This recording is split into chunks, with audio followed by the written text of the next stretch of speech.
Hello student. तो देखिए दोस्तों, आप लोगों की डिमांड थी कि भाई सर हम ओल्ड स्टूडेंट के लिए भी कुछ सोचें। ठीक है, तो आप लोगों के कहने पर मैं एक फ्री इनिशिएटिव लेके आ रहा हूँ।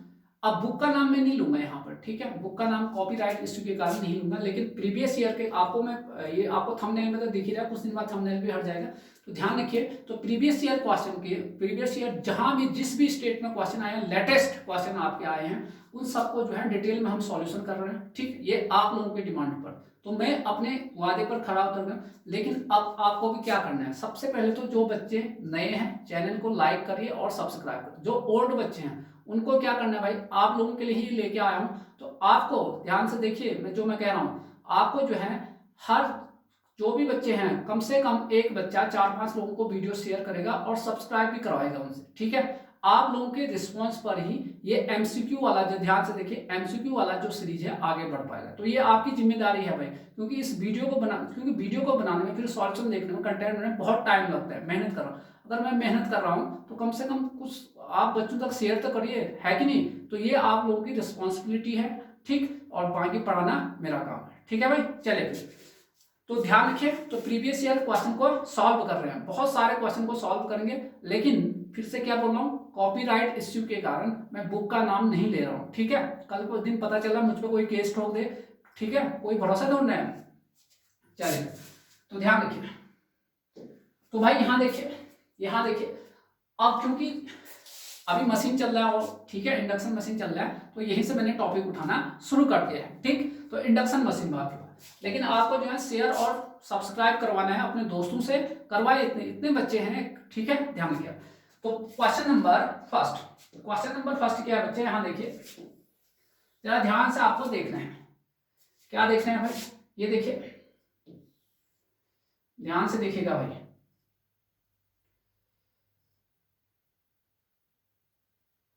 ये क्वेश्चन ये है, तो इस क्वेश्चन को देखिए। सबसे पहले देख लिया भाई आपने, ठीक, बिल्कुल अच्छा दिख रहा है, कोई इश्यू नहीं है आवाज हो। तो फर्स्ट क्वेश्चन है इंडक्शन मशीन का। इंडक्शन मशीन से शुरू, आपको जो है प्रॉपर नोट्स बनाइए भाई आपके पास, सिर्फ वीडियो मत देखिएगा। ये देखिए, 3 फेज इंडक्शन मशीन चल रहा है। द क्राउलिंग कहे इसे, द क्राउलिंग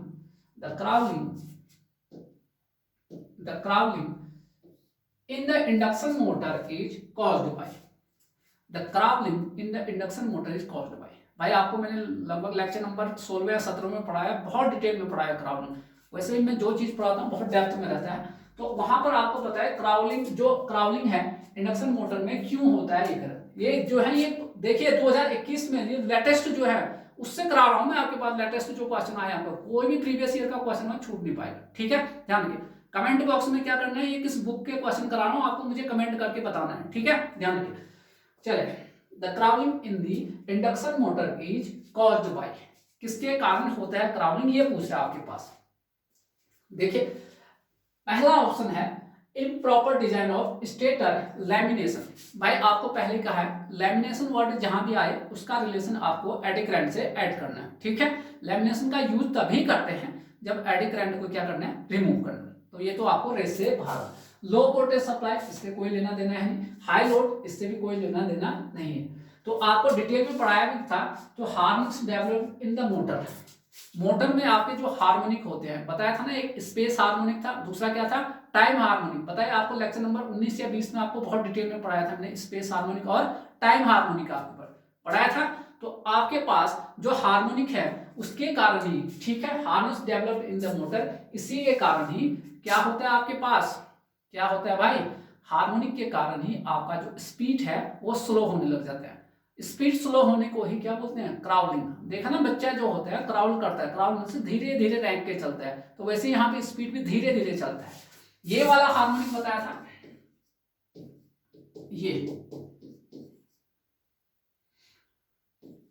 ये वाला एक, ये वाला हार्मोनिक होता है, आपको बताया है, जिन्होंने लेक्चर देख लिया है वो उनको तो पता ही है, ये जिन्होंने पढ़ लिया है। ये तो दो टाइप का होता है, इसे बोलते हैं और इसे बोलते हैं, क्या बोलते हैं बच्चों, इसे टाइम हार्मोनिक बोलते हैं और इसे स्पेस हार्मोनिक बोलते हैं। तो टाइम हार्मोनिक में तो स्पीड क्या हो रहा है, बढ़ रहा है, और स्पेस हार्मोनिक में टाइम क्या हो रहा है, घट रहा है आपके पास। तो क्या हो रहा है, घट रहा है। और क्राउलिंग का मतलब होता है बच्चा रेंगता नहीं, छोटा बच्चे, तो इसका मतलब ये हुआ बच्चों कि स्पीड क्या है, कम करना है। तो इसका मतलब किस हार्मोनिक का यूज हो रहा होगा, ये कौन सा हार्मोनिक, स्पेस हार्मोनिक। ठीक है, चलिए लिखिए फिर, लिखिए क्राउलिंग हेडिंग लिखिए, क्राउलिंग हेडिंग लिखिए। आंसर में तो क्या लिखोगे, डी ऑप्शन, डी ऑप्शन को टिक करिए, लिखिए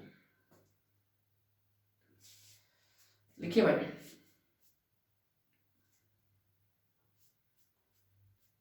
सबसे पहले लिखिए क्राउलिंग, क्राउलिंग लिखिए, हेडिंग लिखिए क्राउलिंग, दैट इज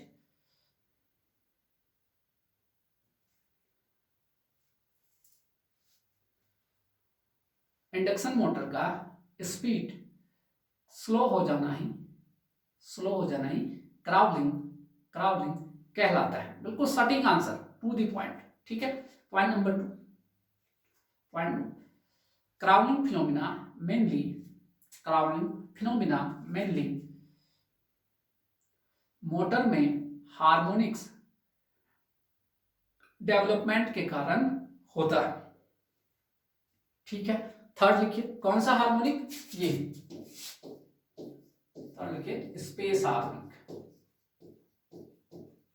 थर्ड लिखिए space harmonics, space harmonics crowning के लिए मेनली रिस्पॉन्सिबल होता है। Got it. चलिए, ये हो गया बच्चों आपको पहला क्वेश्चन, हटा दें। चलिए, तो देखिए आपके पास इतने सारे एग्जाम आए हैं, कुछ भी नहीं छूटेगा, बस आपको मेरे साथ बने रहना है और सपोर्ट करना है। ये नहीं कि सिर्फ वीडियो देखिए अपने आप तक, और लोगों तक क्या करना है, शेयर करना है, ताकि ये फायदा और लोग भी उठाए ना। ठीक, ध्यान दीजिए। नेक्स्ट क्वेश्चन नंबर, नेक्स्ट की ओर देखिए, क्वेश्चन नंबर 2, क्वेश्चन नंबर बच्चों 2, क्वेश्चन नंबर 2,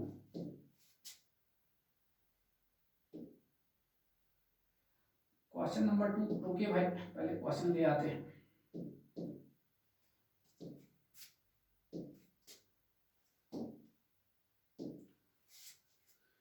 क्वेश्चन नंबर 2 देखिए, क्वेश्चन नंबर 2 ये है आपके पास। तो पहले इस क्वेश्चन को देखिए आप आराम से। ये है reduction in supply voltage by 10%। क्या कह रहा है बच्चों, जो सप्लाई वोल्टेज है उसमें जो आपका रिडक्शन है वो कितना परसेंटेज है, 10% है। Will change the torque of induction motor. तो उससे आपका अगर सप्लाई वोल्टेज में 10% की क्या कर दोगे, रिडक्शन कर दोगे, तो टॉर्क में क्या क्या इफेक्ट होगा, यही आपको बच्चों पूछा जा रहा है। ठीक है, इतनी बातें आपको ध्यान रखना है। ठीक है भाई, इतनी बात है।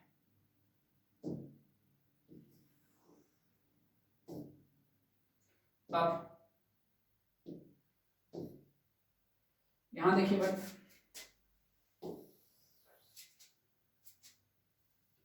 यहां देखिए, चलिए भाई फटाफट देखिए। ये है question number 2, reduction in supply voltage by 10% will change the torque of induction motor by. तो देखिए इतने, ये देखिए आपके पास यूपी आरबीएनएल ए के एग्जाम में भी आया है, ये देखिए उत्तराखंड वाले के, उत्तराखंड वाले बच्चे भी है, ईएससी भी देखिए आपके पास। देखिए आपको कोई भी क्वेश्चन प्रीवियस ईयर का नहीं छूट पाएगा। ठीक है, ध्यान रखिए, तो आपको बताना है। अब देखिए भाई, वी तो आपका कितना रिडक्शन हो रहा है, कितना रिडक्शन हो रहा है, 10%। मान लेते हैं, यहां देखिए बच्चों, यहां देखिए कि आपके पास वी था शुरू में, बाद में क्या हो गया, वी डैश कितना रिडक्शन हुआ, 10%। रिडक्शन मतलब साइन कितना, 10%, 10/100 वी। इसका शुरू में कितना मान लिया आपने, स्टार्टिंग में वी मान लिया। ठीक है, शुरू में कितना मान लिया, वी, और बाद में कितना हो गया, 10% का क्या हो गया, रिडक्शन हो गया। तो देखते हैं कितना हो जाएगा फिर वी डैश, जो नया वाला रिडक्शन होगी कितना आ गया, 100 करिए यहाँ पर, 100 में से 10 गया कितना, 90, 100 से भाग कर कितना, 0.9 हुई। तो भाई वोल्टेज तो डिक्रीज होके क्या हो गया, 0.9 वी। वी क्या है, ओरिजिन वाला, स्टार्टिंग वाला। अब हमें इसका इफेक्ट देखना है टॉर्क में।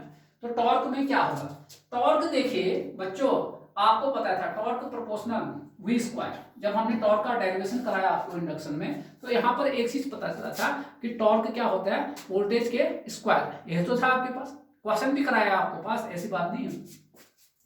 तो यहाँ देखिए, तो भाई टॉर्क में क्या चेंज हुआ ये आपको बताना है। तो शुरू में क्या है, वी स्क्वायर, ठीक है, ये देखिए, तो शुरू में कितना चेंज हुआ आपको ये बताना है, ठीक। तो शुरू में तो ये था, अब बाद में टी डैश हो गया, तो ये आपका क्या हो गया, वी डैश का स्क्वायर। तो देखिए टी डैश अपॉन टी हो गया, ठीक है भाई, आपके पास इतना हो गया, बराबर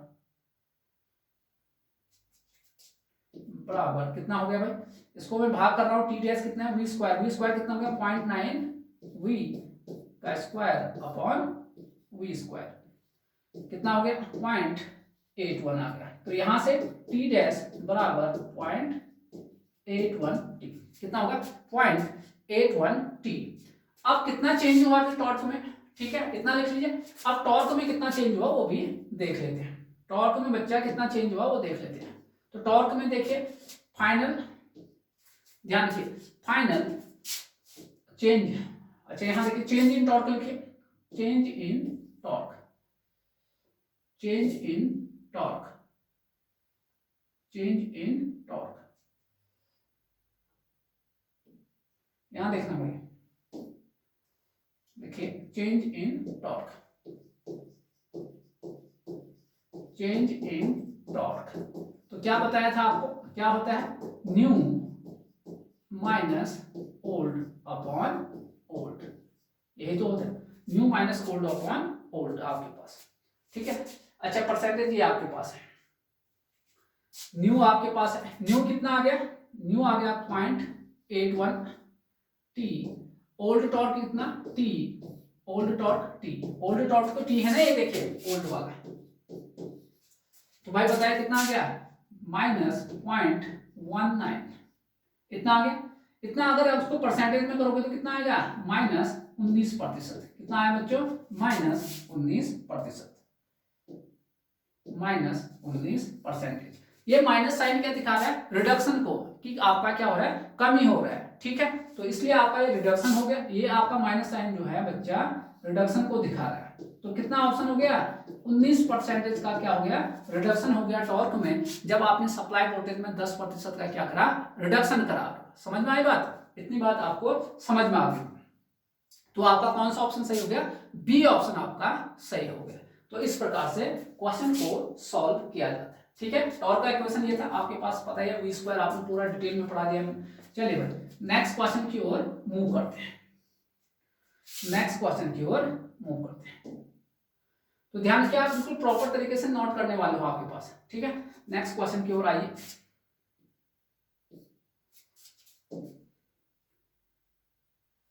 नेक्स्ट क्वेश्चन की ओर आइए, क्वेश्चन नंबर 3। पहले क्वेश्चन को अच्छे से पढ़े और वीडियो को पॉज करके एक बार क्या करिए, आप लोग खुद ही करने की कोशिश करें कि भाई हम लोग कर सकते हैं या नहीं। एक बार इसको कोशिश करिए आप लोग।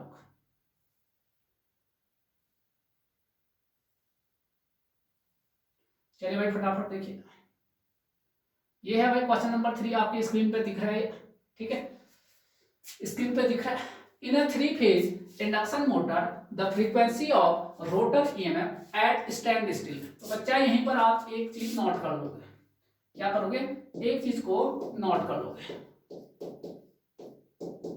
Stand still,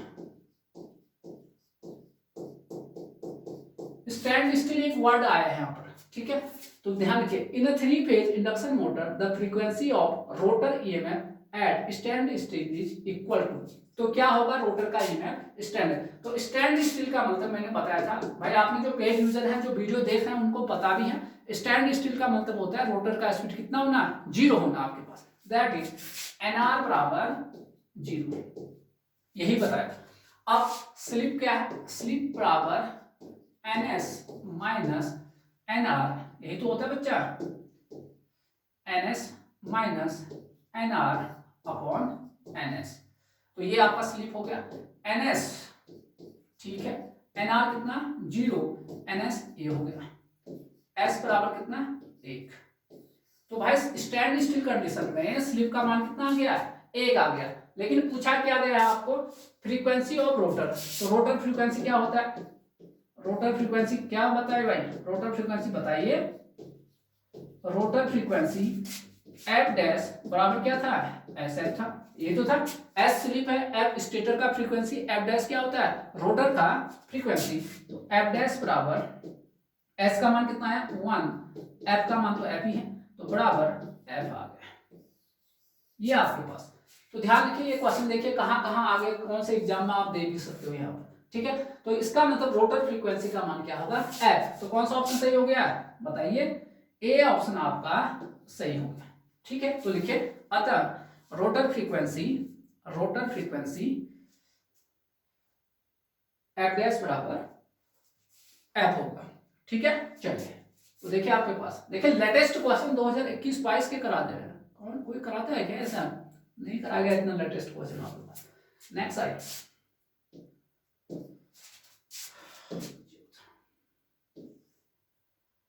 question number 4। चलिए पहले क्वेश्चन को ध्यान से, क्वेश्चन नंबर 4,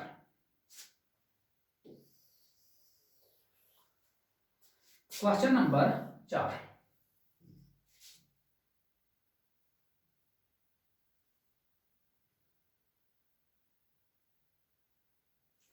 चलिए भाई पहले पढ़िए इस क्वेश्चन को। A 3 phase 50 hertz 4 pole induction motor has a slip of 0.04, slip कितना है 0.04 है पर यूनिट, पीयू में है। When the output is 25 kilowatt, output कितना है 25 किलोवाट है। The frictional loss is 300 watt, then the rotor speed becomes, frictional loss कितना है 300 वाट। तो वीडियो को पॉज करिए, वीडियो को पॉज करिए और क्वेश्चन को सॉल्व करिए बच्चों। वीडियो को पॉज करके क्वेश्चन को क्या करना है, सॉल्व करना है, ठीक है। ध्यान रखिए, कर लिया तो यहां देखिए, तो सॉल्यूशन देखिए, जो जो डाटा आपको दिया है उनको लिख लीजिए। गिवन अ 3 फेज 50 हर्ट्ज 4 पोल, ठीक है, इतना आपके पास। पोल कितना दिया है, पोल P बराबर 4 दिया है। अ 3 phase 50 hertz 4 pole induction motor, frequency कितना दिया है, सप्लाई फ्रीक्वेंसी 50 हर्ट्ज है, यानी आपका स्टेटर फ्रीक्वेंसी है ये आपके पास। हैज ए स्लिप, स्लिप दे रखा है आपके पास। स्लिप का मान कितना है भाई, जरा ध्यान से देखिए, स्लिप का मान कितना है 0.04, स्लिप का मान कितना है 0.04 आपके पास है, ठीक है। ध्यान रखिए, आउटपुट पावर कितना है, कितना दिया है 25 किलोवाट, आउटपुट पावर बराबर 25 किलोवाट। फ्रिक्शनल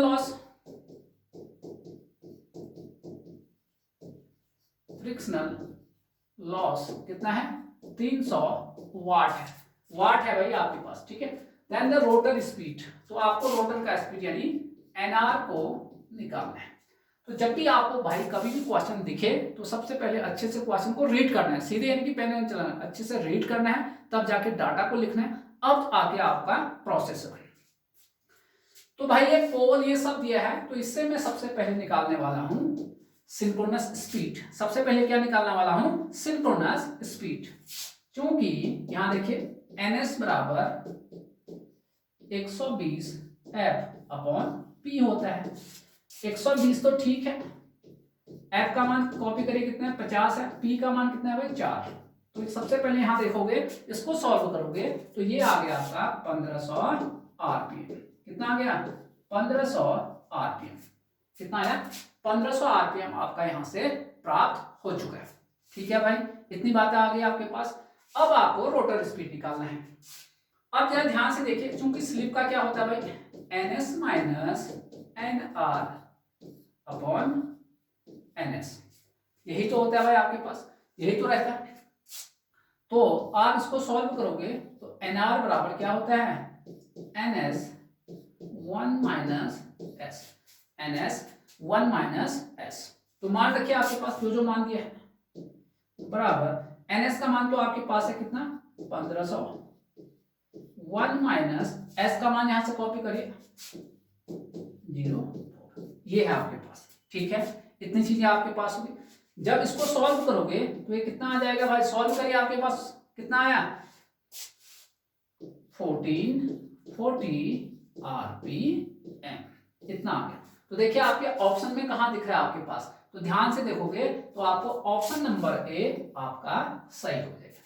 आई बात समझ में, ठीक हो गया।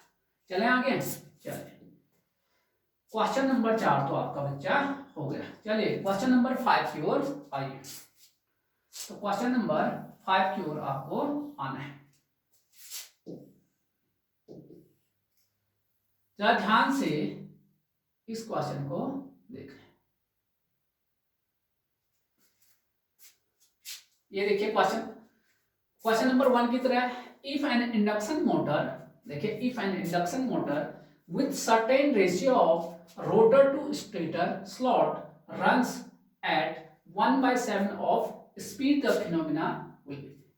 क्या कह रहा है, इंडक्शन मोटर है with certain ratio of rotor और स्टेटर, कह रहा है कि एक इंडक्शन मोटर है उसमें जो स्टेटर है और जो रोटर है उसमें कुछ निश्चित स्लॉट है, ठीक है। स्लॉट क्या होता है, जिसमें आप वाइंडिंग को रखोगे, ठीक है। वाइंडिंग क्या किसके बने होते हैं, जनरली कॉपर के बने होते हैं।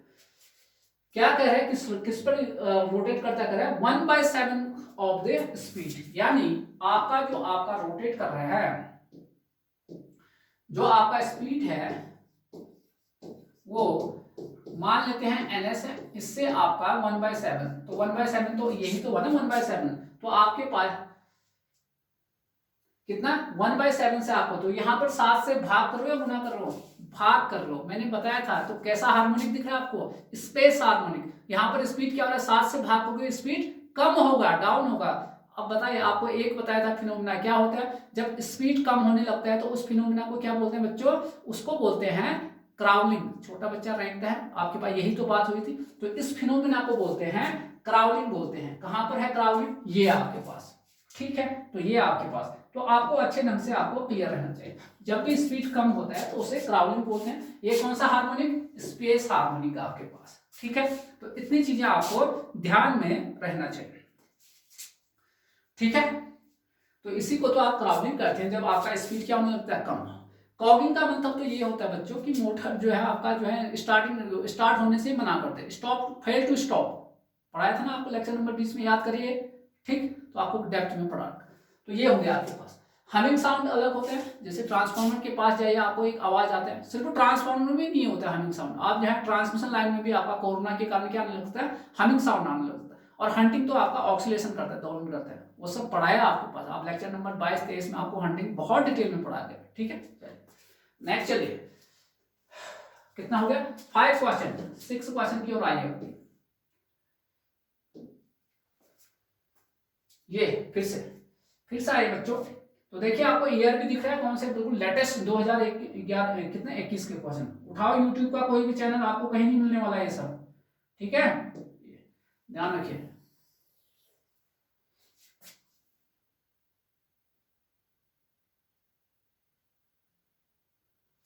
चलिए पढ़िए question. The frequency of the rotor current in a 3-phase 50 hertz 4-pole induction motor at full load speed is about. तो भाई ये क्वेश्चन थोड़ा ऐसा लग रहा है आपको कि इस क्वेश्चन में डाटा नहीं दिया गया है, ऐसा लग रहा है आपको, ऐसा आभास हो रहा है, लेकिन ऐसा नहीं है। ऑप्शन से ही हम लोग को पता चल जाएगा। तो कौन से वो पॉइंट है, देखिए question, the frequency of the rotor current in a 3-phase 50 hertz 4-pole induction motor at full load. तो ये मेरा बहुत इंपॉर्टेंट है, फुल लोड स्पीड बताना है आपको, रोटर का क्या बताना है, फुल लोड स्पीड। क्या पढ़ाया आपको मैंने, इंडक्शन मशीन में ये पढ़ाया है कि जो आपका रोटर होता है उस रोटर का स्पीड न तो आपका इस सिंक्रोनस स्पीड के बराबर हो सकता है और न ही उससे ज्यादा, तभी तो इसका नाम क्या है, असिंक्रोनस मोटर भी बोलते हैं, मशीन बोलते हैं ना इंडक्शन मशीन को। अगर सिंक्रोनस के बराबर हो जाए तो सिंक्रोनस मशीन बन जाएगा, बोला था ये।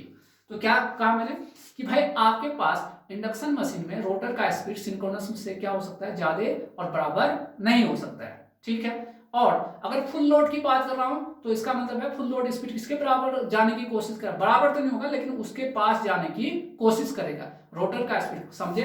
अगर सपोज के लिए मान लो अगर ns 1000 है, ns कितना है 1000 आरपीएम है, तो इस समय अगर मैं रोटर का फुल लोड स्पीड कहूँ तो ये रोटर का स्पीड 1000 नहीं होगा, फुल लोड का मतलब 1000 नहीं होगा, बल्कि 1000 से थोड़ा सा कम होने की कोशिश करेगा, वो होगा फुल लोड आपके पास। तो यहाँ पर आपको फुल लोड स्पीड पूछा गया है, यानी आपका जितना सिंक्रोनस स्पीड होगा उससे थोड़ा सा कम ही आपका वो होगा।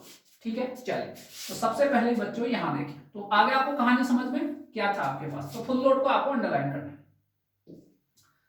यहाँ देखिए, the frequency of the rotor current in a 3 phase 50 hertz. यहाँ पे पहले डाटा लिख लेते हैं, क्या क्या गिवन है। गिवन यहाँ देखिए, P बराबर कितना है 4, फ्रीक्वेंसी कितना है 50 हर्ट्ज। तो यहां से देखिए NS बराबर क्या होता है, सबसे पहले तो सिंक्रोनस स्पीड निकाल लेते हैं, डबल रिवॉल्विंग थ्योरम पढ़ा रखा है आपको यहाँ शायद। तो NS बराबर 120 F का मतलब 50, P का मतलब 4, तो NS बराबर कितना हो गया 1500 आरपीएम। तो भैया ये आपको क्लियर हो गया कि सिंक्रोनस स्पीड कितना है यह। तो अगर रोटर का फुल लोड स्पीड निकालना है तो 1500 के अधिक नहीं होगा, 1500 के बराबर नहीं होगा, लेकिन 1500 के आसपास होगा। ये बात आपको क्रिस्टल क्लियर रहना चाहिए। क्यों? क्योंकि यहाँ पर फुल लोड कहा गया है। अब रोटर का स्पीड नहीं दिया है, क्योंकि स्लिप का जो फॉर्मूला है एस बराबर क्या होता है, यहाँ देखिए NS minus NR upon NS होता है। अगर मुझे NR पता होता तो मैं सीधे आंसर क्या कर देता, क्लिक कर देता, करता नहीं करता, लेकिन यहाँ ऐसा नहीं होने वाला है। तो अब लगाना पड़ेगा आपको दिमाग। यहाँ देखिए, पहला कह रहा है कि रोटर का फ्रीक्वेंसी 50 होगा, तभी ये आएगा यहाँ से। उसके बाद आप एफ डैश बराबर क्या करोगे, एस एफ करोगे, तो आपका आंसर आ जाएगा। तो सबसे पहले देखिए, अगर एस का मान 1 होता, एस का मान 1 होता तो आपका जो है एफ डैश किसके बराबर होता है, एफ के बराबर। एस का मान जैसे प्रीवियस क्वेश्चन में देखा था कब होता है, स्टैंड स्टिल कंडीशन में 1 होता है। तो इसका मतलब यानी 50 हर्ट्ज तो नहीं हो सकता, क्योंकि आपका मशीन तो रोटेट कर रहा है, स्टैंड ठप नहीं है आपका, रुका नहीं है, स्टॉप नहीं है। तो ये ऑप्शन तो नहीं हो सकता, क्योंकि स्टैंड स्टिल कंडीशन में ही एफ डैश एफ के बराबर होता। दूसरा जीरो, जीरो कब होता है, जब एस का मान कितना होता है, जीरो कब होता है, जब रोटर का स्पीड एनएस के बराबर होता है। और मैंने कहा कि रोटर का स्पीड जो है एनएस से बराबर नहीं होता और उससे अधिक भी नहीं होता। तो दो ऑप्शन आपके इस रेस से बाहर हो गए। अब बचे 2 हर्ट्ज और 20 हर्ट्ज। क्या 2 हर्ट्ज और 20 हर्ट्ज। तो ध्यान रखिए कितना है एनएस, 1500 आरपीएम है। तो यहां देखिए फिर आपका पास, तो चेक करता हूं मैं आपके पास, ठीक है, चेक करता हूं। Case first, case first, F dash बराबर कितना 20 हर्ट्ज लीजिए। तो देखिए एफ डैश बराबर क्या है, एस एफ, एफ डैश 20 है, एस का मान, एफ का मान कितना है, एफ का मान 50, तो एस बराबर कितना आ गया 0.4, इतना आपके पास ये आ गया, एस बराबर 0.4 आ गया। तो यहां पर रखिए एस 0.4 यानी 4/10, अगर मैं इतना रख दूं, ध्यान रखिए, अगर मैं 4/10 रखूं वहां पर, एनएस, एनएस कितना था 1500 माइनस एनआर बराबर 1500, ये आपके पास 600 बराबर एनआर, तो एनआर बराबर कितना 900 आरपीएम। क्या ये फुल लोड स्पीड है क्या? आपको तो पूछा है full load speed, full load speed तो 1500 के आसपास आना चाहिए, 1400 हो सकता है, कुछ भी हो सकता है। तो ये तो आपका नहीं हो सकता है, क्योंकि आपको पूछा है फुल लोड स्पीड, तो इसलिए 20 हर्ट्ज भी आपका आंसर नहीं हो सकता। अब ले देखिए बचा है 2 हर्ट्ज, चेक कर लेते हैं क्या 1500 के आसपास आ रहा है नहीं आ रहा है स्पीड। ठीक है भाई, तो ऐसे करके आपको क्लियर रहना चाहिए, ऐसे करके पढ़ोगे तो आपका कोई भी क्वेश्चन छूटना ही नहीं पाएगा, आपको आंसर याद नहीं करना बच्चों। ठीक है, चलिए अब केस सेकंड,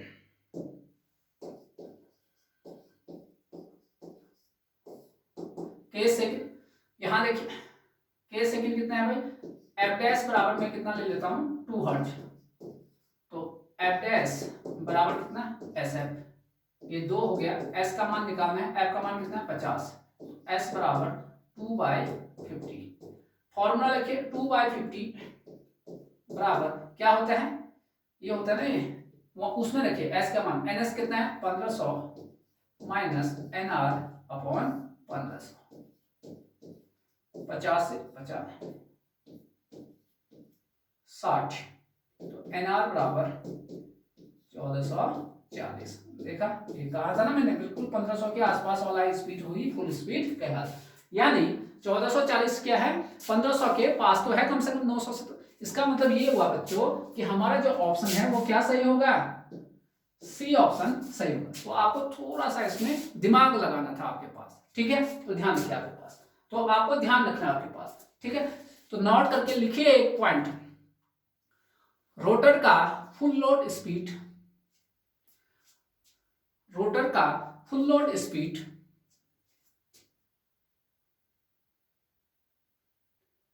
अप्रोक्सीमेटली मतलब लगभग अप्रोक्सीमेटली सिंक्रोनस स्पीड के बराबर होता है, सिंक्रोनस स्पीड के बराबर होता है। ठीक है भाई, इतनी बात समझ में आ गई। चलिए, अगर ये समझ में आ गया तो आइए बच्चों अब आते हैं नेक्स्ट क्वेश्चन में। क्वेश्चन नंबर कितना भाई, 7 क्वेश्चन। चलिए पहले क्वेश्चन को अच्छे से रीड करिए।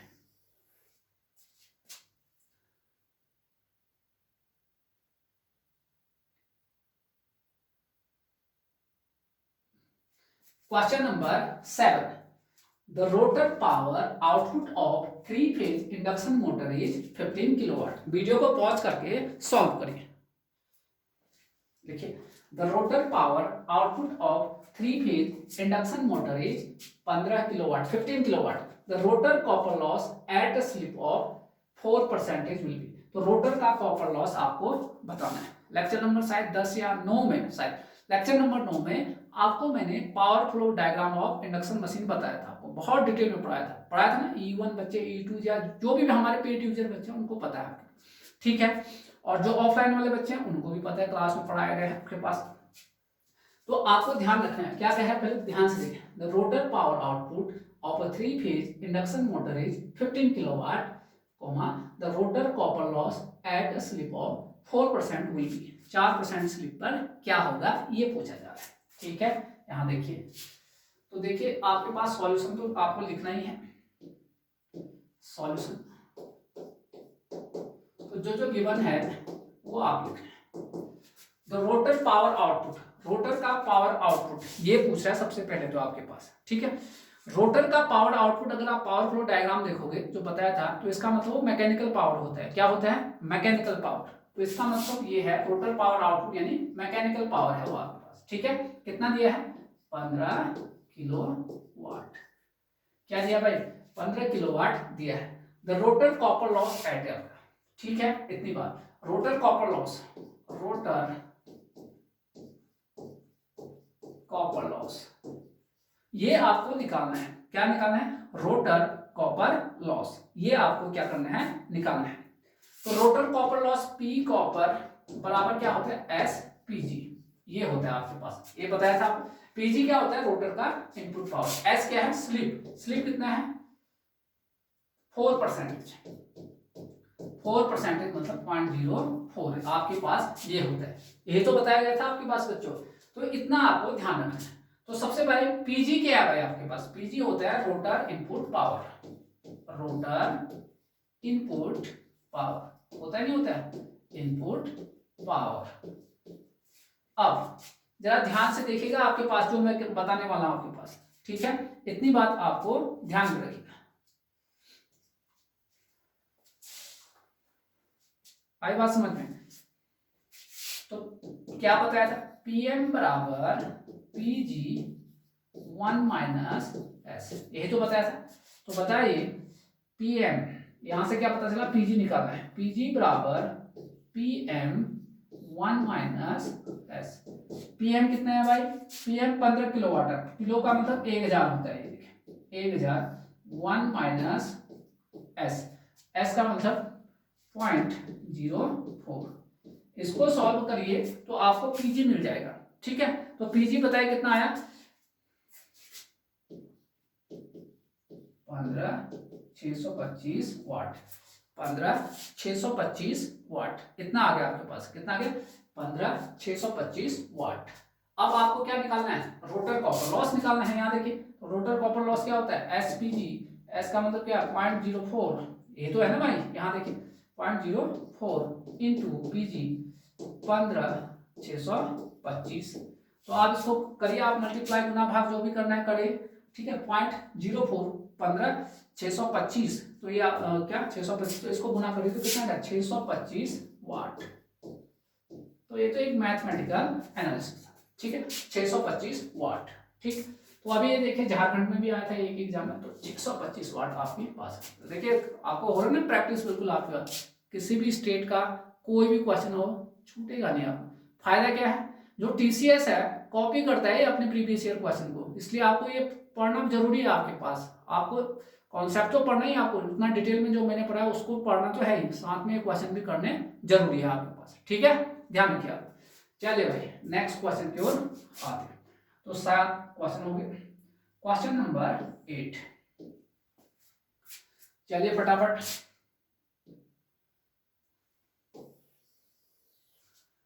तो भाई क्वेश्चन नंबर 8 की ओर आई, चलिए पढ़े। The slip of a 400 volt 3 phase 4 pole 50 hertz machine running at 1440 RPM. RPM का मतलब रोटेशन पर मिनट। देखिए 2021 का क्वेश्चन है, इतना लेटेस्ट क्वेश्चन आपके पास, समझ रहे हो ना, आपके लिए किस लेवल का मेहनत कर रहा हूं मैं, ठीक। तो देखिए the slip of a 400 volt 3 phase 4 pole 50 hertz machine running at, कह रहा है कि स्लिप निकालना है 400 वोल्ट जिसका है 3 phase 4 pole 50 hertz machine running at एयर। जो ये स्पीड मशीन रन करता है ना, वो स्पीड होता है एक्चुअली रोटर का स्पीड होता है, इतना तो पता है आपके पास, ठीक। जो भी स्पीड होता है वो किसका होता है, रोटर का स्पीड होता है आपके पास, ठीक है। ये देखिए आप, तो पहले मैं वही, हमारा तरीका बिल्कुल वैसे ही रहेगा, पहले लिख लेते हैं चीजों सॉल्यूशन। स्लिप आपको निकालना है, क्या निकालना है बच्चों, आपको स्लिप निकालना है। तो जो आपका रोटर का रनिंग मशीन रोटेट करता है वो आपका एक्चुअली में किसका स्पीड होता है, तो वो आपका मशीन रन करता है, इसका मतलब वो किसका, रोटर का स्पीड कितना है, एक बात तो ये आपको, ठीक है। दूसरा आपके पास पोल कितना दिया है, 4 पोल दिया है। फ्रीक्वेंसी कितना दिया है, फ्रीक्वेंसी में सप्लाई यानी स्टेटर का है ये आपके पास, ठीक है। तो भाई आपका एनएस तो निकल जाएगा यहां से, NS 120 F upon P, 120 F 50 upon P 4। तो आप करिए कितना आ गया भाई, जब आप इसको सॉल्व करोगे तो एनएस का मान आ गया आपका 1500 आरपीएम, कितना हो गया 1500 आरपीएम, ठीक है। अब आपको क्या निकालना है, स्लिप निकालना है। तो स्लिप का फॉर्मूला क्या होता है भाई, S NS minus NR upon NS. तो स्लिप बराबर एनएस का मान रखिए 1500 माइनस एनआर कितना है भाई आपके पास अपॉन 1500। सॉल्व करिए बच्चों, इसको सॉल्व करिए फटाफट। सॉल्व जैसे करेंगे कितना आ गया 4% स्लिप आ गया, कितना परसेंटेज 4%। तो आपको ऑप्शन दिख रहा है कोई, बिल्कुल दिख रहा होगा, ये आपका राइट आंसर हो गया। आया समझ में, तो आपके पास ये हो गया। तो देखिए क्वेश्चन क्या है, आसान है, बस आपको वो पढ़ा होना चाहिए जो मैंने पढ़ा है, उतना डेप्थ में डिटेल में आपको जो पढ़ा रखा है, तभी कर पाओगे प्रीवियस ईयर क्वेश्चन, नहीं तो नहीं कर पाओगे। अगर इधर उधर किसी दुकान से पढ़े हो नहीं कर पाओगे, ये बात ध्यान रखिए। अब नेक्स्ट क्वेश्चन की ओर आते हैं, चलिए क्वेश्चन नंबर 9।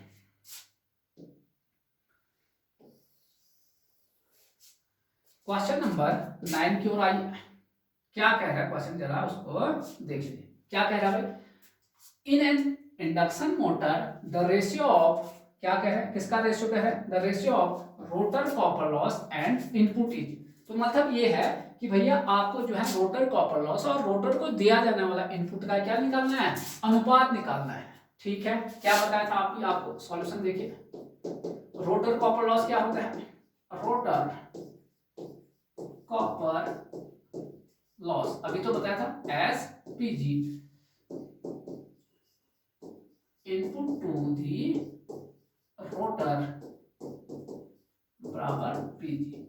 यहां ध्यान रखना है बच्चों, in an induction motor ratio of rotor के बारे में, ratio of rotor copper loss and input, rotor का ही कॉपर लॉस और रोटर का ही इनपुट पावर पूछा है, तो उसका लैंग्वेज को समझिए आप थोड़ा, ठीक है। ध्यान रखिए इंग्लिश में है वो आपके पास। तो कौन पहले है, रेशियो निकालना है, तो रेशियो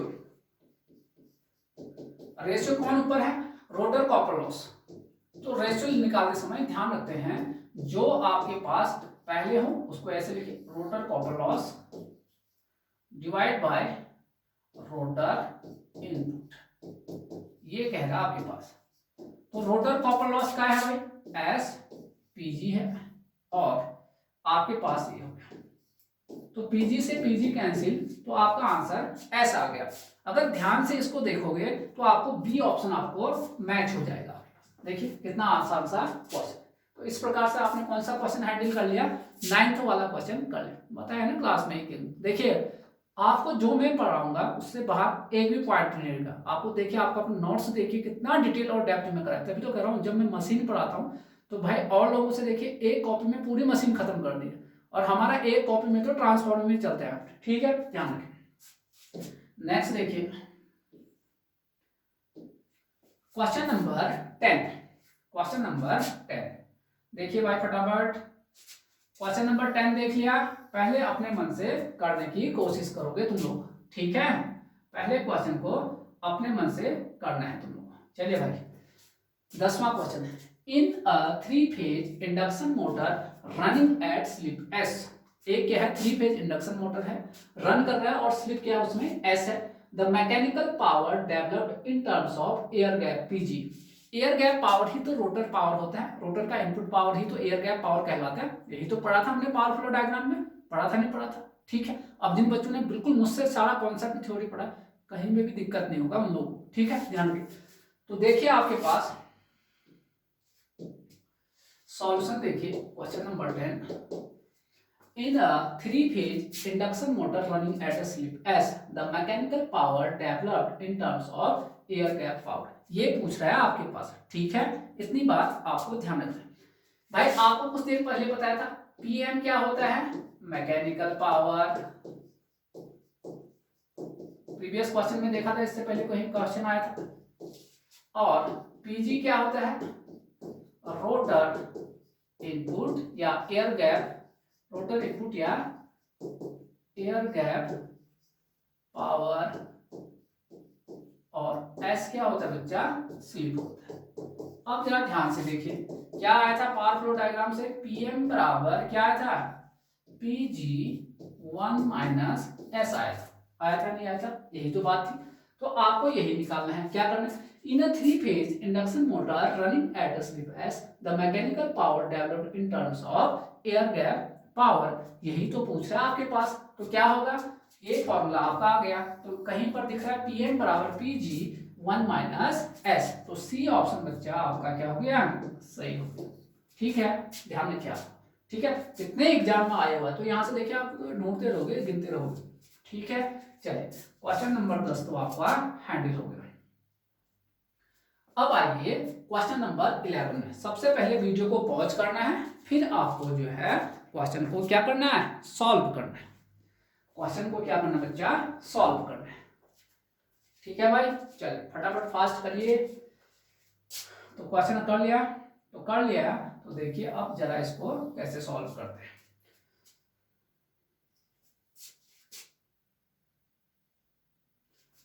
ये है भाई आपके पास, क्या है, the starting current of a 3-phase induction motor is 5 times the rated current.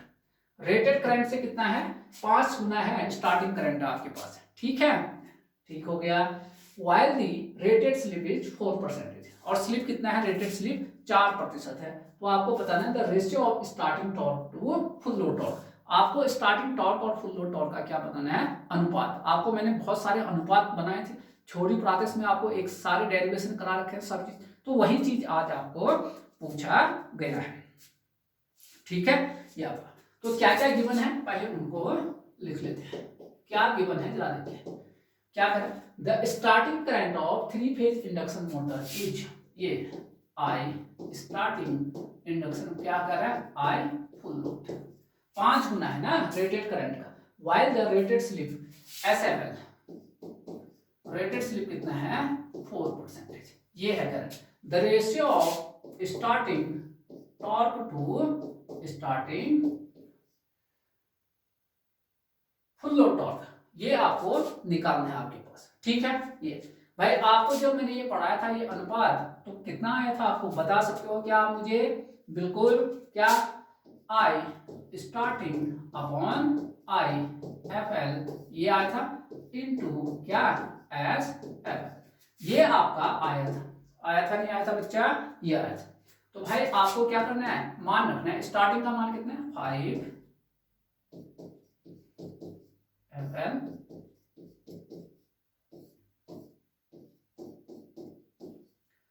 S F L.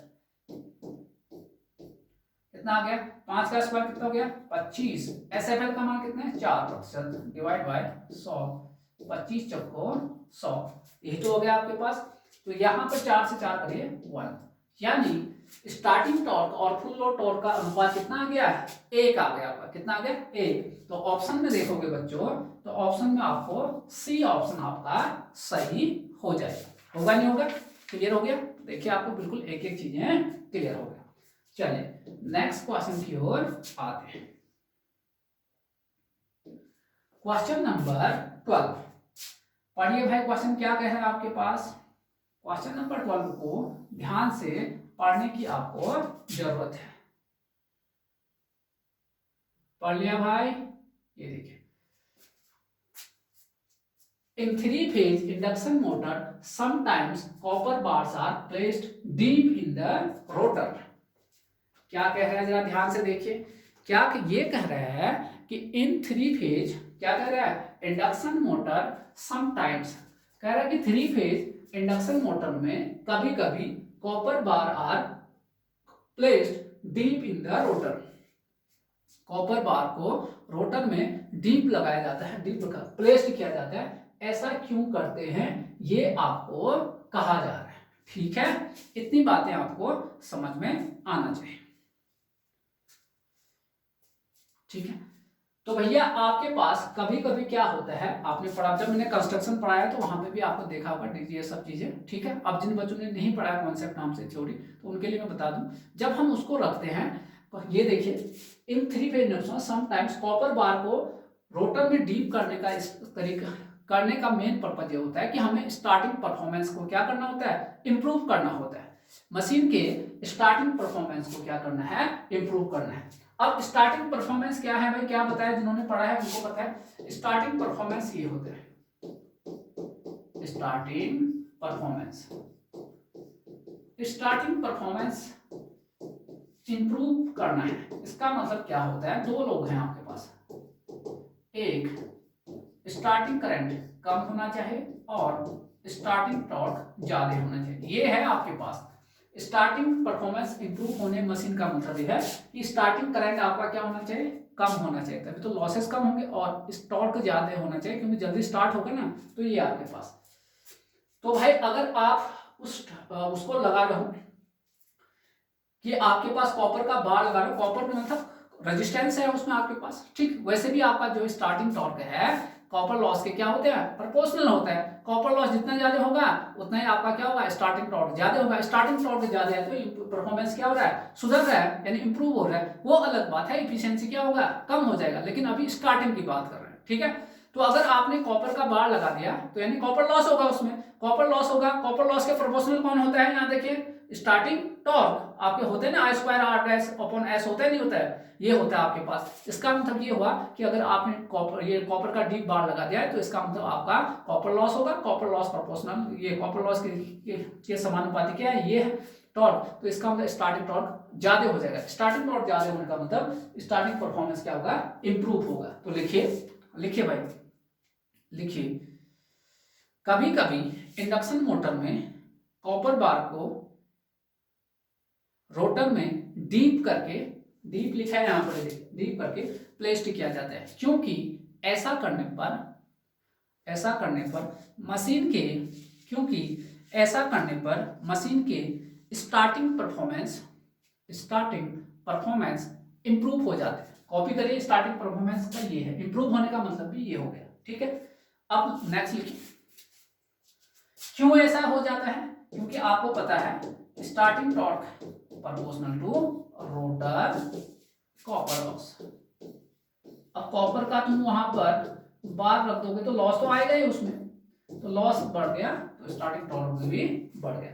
लेकिन नुकसान भी है। नुकसान क्या है, लॉस बढ़ने से क्या होता है, एफिशिएंसी कम हो जाता है। लेकिन अब ये स्टार्टिंग इंसिडेंट है, ठीक है। चलिए, तो भाई इसका मतलब यहाँ पर क्या होगा, improve starting torque. Reduced copper loss, नहीं भाई कॉपर तो डाल लो, कॉपर का तो वहां डाल लो, कॉपर में अगर लगा दो तो कॉपर में तो लॉस क्या आएगा, आएगा, तो रिड्यूस नहीं होगा। इफिशियंसी कैसे बढ़ेगा, जब लॉस लॉस बढ़ रहा है तो इफिशियंसी तो घटना चाहिए बच्चों, घटेगा नहीं घटेगा, पावर फैक्टर वैसे नहीं घटने वाला आपके पास, लॉस बढ़ रहा है तो आपके कहाँ का पावर फैक्टर बढ़ेगा, ठीक है। तो इसका मतलब सटीक आंसर क्या होगा, इम्प्रूव स्टार्टिंग टॉर्क, ठीक है बच्चा। चलिए, क्वेश्चन नंबर 12 आपका क्लियर हो गया। अब आइए क्वेश्चन नंबर 13, तो ऐसे पढ़ते हैं, ठीक है। चलिए,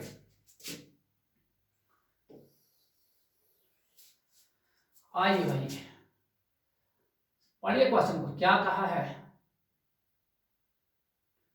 क्वेश्चन ये है,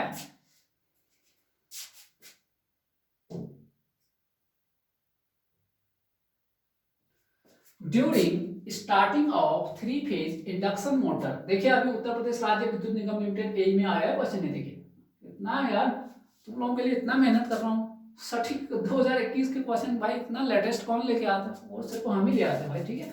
during starting of a 3 phase induction motor, ठीक है, उसको स्टार्ट करो, द मशीन में refuse to start at all, this phenomena is called, lecture number 20 याद करिए बच्चों, आपको पढ़ाया था, क्या कहा था, जब मशीन कह देगा बाबा मुझसे अब क्या है स्टार्ट नहीं हो पा रहा हूं मैं, तो इसका मतलब start to fail, start to fail, यानी आपके पास स्टार्ट होते ही स्टार्ट होने, स्टॉप टू फेल, ठीक है, आपको स्टार्ट टू फेल कि स्टार्ट हो ही नहीं पा रहा है, तो क्या बताया था उसे, कॉगिंग, क्या बोला था, कॉगिंग। क्राउलिंग में तो स्पीड क्या हो रहा था, कम, स्टार्ट हो रहा था लेकिन स्पीड कम हो रहा था, ठीक है। सिंगल फेजिंग इंस्टॉलिंग ये तो बिल्कुल अलग टर्म है। कॉगिंग, तो कॉगिंग क्या होता है, कॉगिंग में आपका जो है स्टार्ट ही नहीं हो पाता है, फेल टू स्टार्ट, यानी कॉगिंग का मतलब ये होता है, पढ़ाया है ना आपको उतना डिटेल में, कॉगिंग का मतलब ये होता है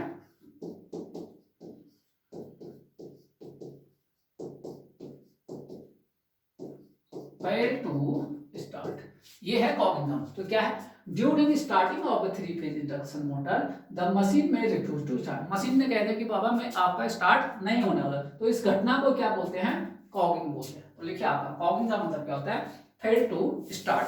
तो आपको बहुत प्रोसेस मैंने समझाया है, क्यों ऐसा होता है क्यों नहीं होता है करके आपको रीजन बताया, तो अब यहाँ तो नहीं कर सकते ना डिस्कस, ये तो एमसीक्यू है, अगर यहाँ करने लग जाएंगे तो फिर बहुत टाइम वेस्ट हो जाएगा, तो आप वो लेक्चर देख सकते हैं, ठीक है। चलिए, तो इसका आंसर क्या होगा बच्चा, इसका आंसर हो गया cogging, fail to start. Next question की ओर आइए, क्वेश्चन नंबर 14, नेक्स्ट क्वेश्चन आपका क्या है, 14 क्वेश्चन की ओर आइए। 14, तो भाई पहले इसको देख लीजिए आप लोग, क्या है आपका, इसको करना क्या है। तो एसएससी जेई का भी क्वेश्चन है बच्चों, आपको जो है ध्यान रखिए, आप कोई भी चीज आपका नहीं छूट पाएगा। क्वेश्चन नंबर 14 है, अ 4 pole 50 hertz induction motor operates at 5% slip, कह रहे हैं कि एक 4 पोल, पोल की संख्या हमेशा इवन ही होता है आपके पास नॉर्मली, ठीक है। 4 पोल है, 50 हर्ट्ज का है आपके, 4 पोल है और 50 हर्ट्ज का है, 4 पोल 50 हर्ट्ज इंडक्शन मोटर कितने पर ऑपरेट हो रहा है, 5% स्लिप पर हो रहा है। The frequency of EMF induced in the rotor will be, rotor में जो आपका क्या होगा, इंड्यूस्ड ईएमएफ आएगा, उसकी फ्रीक्वेंसी क्या होगा, ये तो अब बच्चा बच्चा कर देगा, ठीक है। देखिए यहां देखिए भाई, जो जो आपका गिवन है उनको लिख लीजिए, गिवन क्या क्या है, पोल कितने हैं भाई, 4, फ्रीक्वेंसी कौन सा है, स्टेटर फ्रीक्वेंसी होता है, सप्लाई कहाँ देते हैं नॉर्मल वाले इंडक्शन मोटर में, सप्लाई आपका स्टेटर में देते हैं, इन्वर्टेड इंडक्शन मोटर में कहाँ देते हैं, रोटर में, आपको पढ़ाया है, आपको लेक्चर नंबर 15 याद है ये आपके पास। तो ये कितना आ गया, 4 फ्रीक्वेंसी, यानी स्टेटर फ्रीक्वेंसी कितना है, 50 हर्ट्ज दे रखा है, देखिए दे रखा है, ठीक। ऑपरेट्स एट कितने पर, 5% स्लिप पर आपके पास ये हो गया। तो सबसे पहले तो आप सिंक्रोनस स्पीड निकालोगे, करोगे, ये आपका हो गया 120 F/P, कितना हो गया भाई, 120, F का मान कितना 50, P का मान कितना 4, तो कितना आ गया 1500 आरपीएम। तो आपका क्या आ गया बच्चा, स्पीड आ गया 1500 आरपीएम। क्या आ गया, स्पीड आपका आ चुका है। आया नहीं आया। अब निकालना क्या है, रोटर का आपका क्या निकालना है, फ्रीक्वेंसी निकालना है। ठीक है, ये भी क्यों निकाला हमने, इसकी जरूरत ही नहीं थी। चलिए अच्छा, ये तो यही पता, एफ डैश बराबर, इसकी जरूरत ही नहीं है भाई, एस एफ। तो एफ डैश बराबर ये होता है भाई रोटर का फ्रीक्वेंसी, एस का मान तो दे रखा है ना, तो क्यों निकालना है, करना ही नहीं था ये आपके पास। कितना आ गया,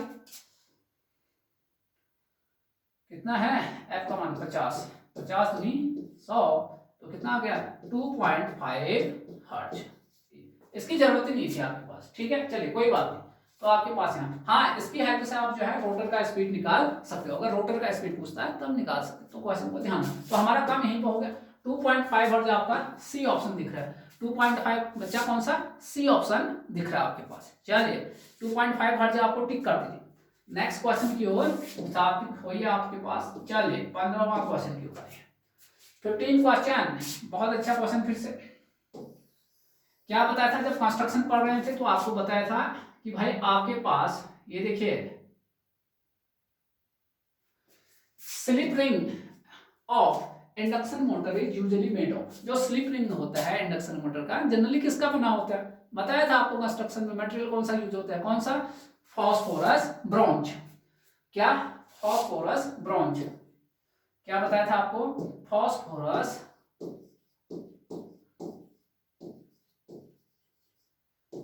ब्रॉन्ज, ये बताया था। और आपको बताया भी ये 3 लोगों का मिक्सर है, 3 का है, कॉपर और फॉस्फोरस, ये मिले होते हैं इसमें, एलॉय है ना ये तो आपके पास।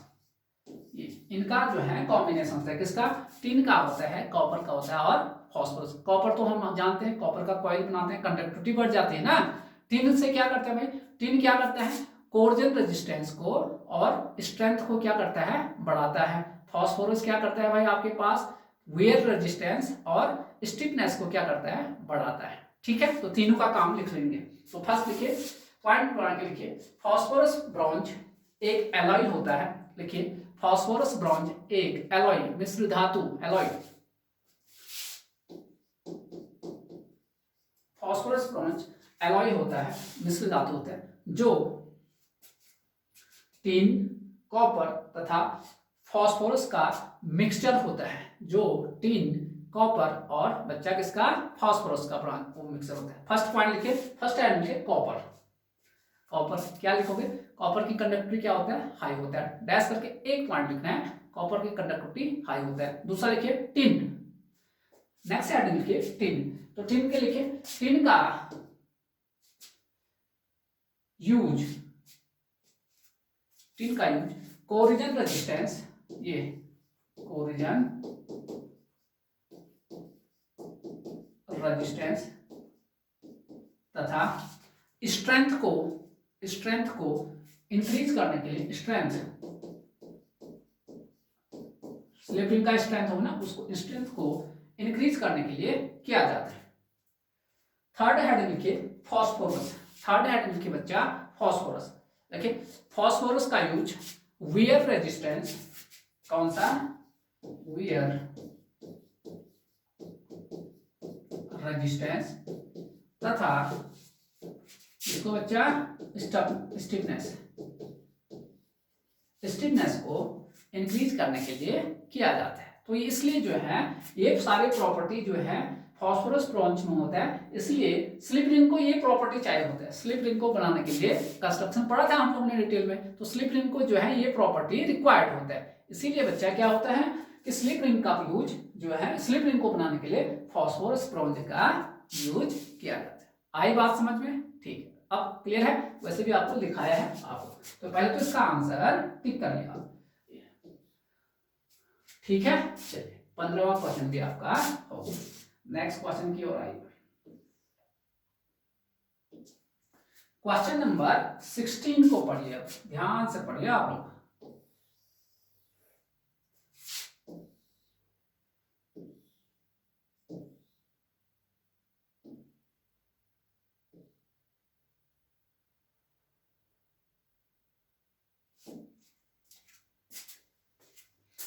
क्वेश्चन नंबर 16 लिखिए आपके पास। क्वेश्चन नंबर क्या लिखोगे? 16।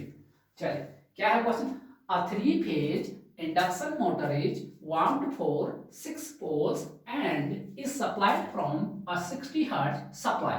Calculate the synchronous speed if the speed of rotor is 950 rpm. तो बच्चा यहाँ पर क्या पूछा गया आपको? ये कहा है कि एक 3-phase इंडक्शन मोटर है जिसमें 6 पोल हैं और सप्लाइड फ्रॉम 60 हर्ट्ज। 60 हर्ट्ज से सप्लाई दिया गया, इसका मतलब स्टेटर फ्रीक्वेंसी। ठीक है, कैलकुलेट द सिंक्रोनस स्पीड। आपको सिंक्रोनस का क्या निकालना है? स्पीड निकालना है। If speed of rotor is कितना? 950 आरपीएम। यदि आपका रोटर का स्पीड कितना है? 950 है। तो सबसे पहले जब हम सॉल्व करेंगे तो डाटा को लिखेंगे। पोल को लिखिए, कितना है? 6 है। फ्रीक्वेंसी कितना है भाई आपका? 60 हर्ट्ज है आपके पास।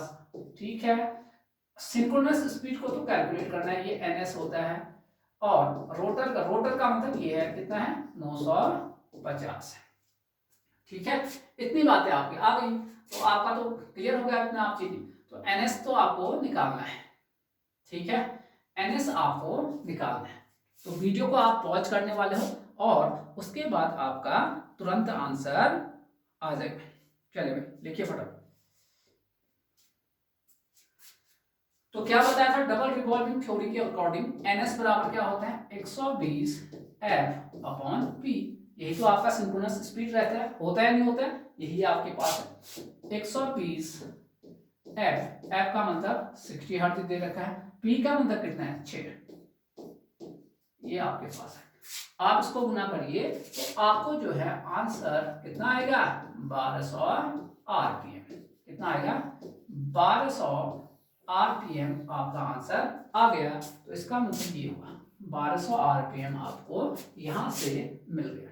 आया समझ में? तो बहुत आसान सा क्वेश्चन। कितने क्वेश्चन हो गए? 16 क्वेश्चन हो गए। 16 क्वेश्चन में आए, 17 क्वेश्चन में आए। सबसे पहले क्वेश्चन को पढ़ोगे सब लोग, तब जाके आपको सॉल्व करना है।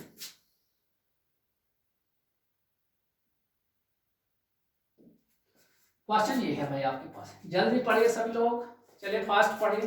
Question number 17।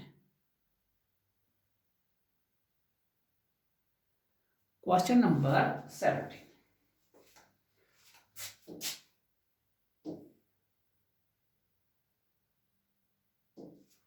क्वेश्चन नंबर 17 को सभी लोग देखेंगे भाई, ध्यान से देखिए सब लोग। देख लिया? सब लोग देखिए। तो क्या कह रहा है? The speed at which maximum torque occurs in a 3-phase induction motor can be varied. क्या कह रहा है? The speed at which maximum torque occurs, जिस पर मैक्सिमम टॉर्क होता है, वो आपको ध्यान में रखना है। जिस पर मैक्सिमम टॉर्क होता है in a 3-phase induction motor can be varied. आपको ये पूछा गया है। तो भाई मैक्सिमम टॉर्क का आपका क्या आया था एक्सप्रेशन? याद होगा आपको, मैंने पूरा डेरिवेशन कराया है आपको। टीएम क्या आया था? मैंने कहा था रोटर रेजिस्टेंस पे तो निर्भर नहीं करता है, किस पर निर्भर करता है? रोटर रिएक्टेंस पर, प्रोपोर्शनल 1/x2। यही तो था आपका। आपको एक्सप्रेशन में देखिए, आपको दिख जाएगा आपके पास, ये था। ठीक है, इतनी बात आपके पास है। अब यहां से देखिए साफ पता चल रहा है कि भैया यहां पर जो है मैक्सिमम टॉर्क मेरा रोटर रेजिस्टेंस से क्या होता है? इंडिपेंडेंट है। ऑलरेडी आपको लिखाया भी गया है। लेकिन अब जरा ध्यान से देखिए, लेकिन जिस स्लिप पर यानी मैक्सिमम स्लिप पर, जिस स्लिप पर मैक्सिमम टॉर्क Sm था, वो तो आपका रोटर रेजिस्टेंस पर डिपेंड करता है नहीं करता है? कि आपके पास ये तो क्लियर होना चाहिए आपके पास। ठीक, तो जिस स्लिप पर आपका क्या रहता है, ये मैक्सिमम टॉर्क होता है, वो तो आपका क्या रोटर रेजिस्टेंस पर डिपेंड करता है आपके पास। लिखिए पहले लिखिए, क्योंकि टीएम ये हो गया, स्पष्ट है मैक्सिमम टॉर्क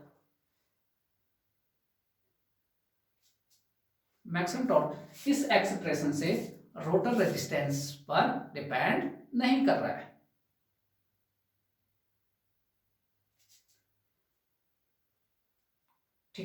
क्या करेंगे आपके पास, अब टॉर्क को आपको क्या करना है, कंट्रोल करना है। तो उसके लिए क्या करते हैं, क्या बताया आपके में, लेकिन ध्यान रखिएगा आप,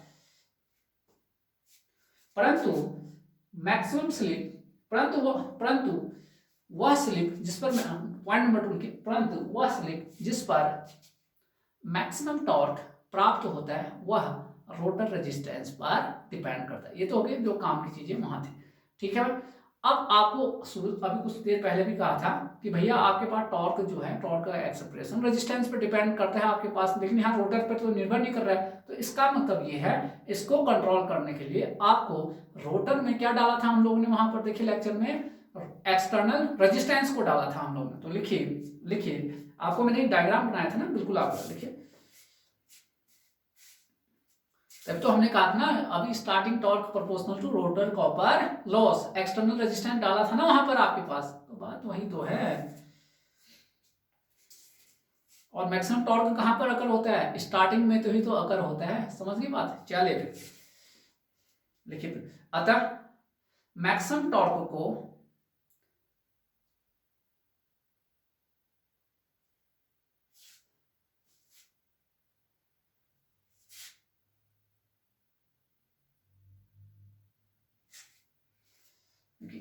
देखिए, अतः मैक्सिमम टॉर्क अर्थात, लिखिए अतः टॉर्क को, या टॉर्क लिखिए, अतः टॉर्क को कंट्रोल करने के लिए रोटर रेजिस्टेंस में, रोटर में एक्सटर्नल रेजिस्टेंस को इंसर्ट किया जाता है। क्या करते हैं बच्चों, इंसर्ट किया है हमने पूरा यहाँ पर डायग्राम में, ठीक है। तो अब जो टॉर्क है एक्सटर्नल रेजिस्टेंस के प्रोपोर्शनल रहने वाला है, तो आपका टॉर्क आपका कंट्रोल कर रहा है एक्सटर्नल रेजिस्टेंस, और टॉर्क मतलब टॉर्क तो मैकेनिकल है, और टॉर्क से ही तो स्पीड आपके आएगा। इसका मतलब अगर स्पीड भी कंट्रोल करना है तो इसके लिए भी वही आपका रीजन रहने वाला है। आई बात समझ में, टॉर्क कंट्रोल मतलब स्पीड कंट्रोल, अरे टॉर्क आएगा घुमाएगा तभी तो स्पीड आएगा, तो ये आपको हो गया। तो क्या ऑप्शन हो गया, C A option, by inserting additional resistance in the rotor circuit. तो ध्यान रखिएगा, तो रोटर का जो खुद का पैरामीटर होता है वो तो बिल्कुल निर्भर नहीं कर रहा है, लेकिन उस रोटर में एक एक्सटर्नल रेजिस्टेंस को डाल देते हैं ताकि हमारा स्टार्टिंग परफॉर्मेंस क्या हो जाए, सुधर जाए, टॉर्क का स्टार्टिंग टॉर्क बढ़ जाए, यानी मैक्सिमम प्राप्त हो। और शुरू में ही तो आपका मैक्सिमम टॉर्क आएगा, मैक्सिमम टॉर्क मतलब स्टार्टिंग टॉर्क का। तो अभी तो बताया था स्टार्टिंग टॉर्क बढ़ाने के लिए डीप रोटर बार में जो है कॉपर कट डालते हैं, ये पढ़ाया था ना अभी कुछ देर पहले, तो यही तो रीजन था, ठीक है। चलिए स्टार्टिंग परफॉर्मेंस इंप्रूव करने के लिए करते हैं। कितना हो गया भाई, क्वेश्चन नंबर 17। चलिए बच्चों नेक्स्ट क्वेश्चन की ओर आते हैं। द पावर फैक्टर ऑफ, पहले उसको साइड पर ले लेते हैं। यहां देखिए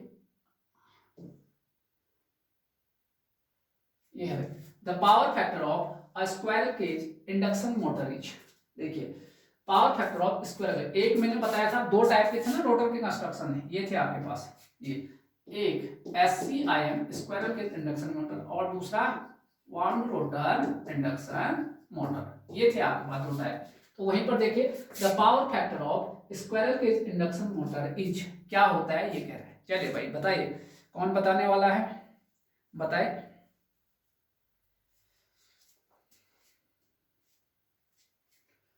the power factor of squirrel cage induction, ये पूछा आपके पास, तो लिखिए पहले कुछ पॉइंट।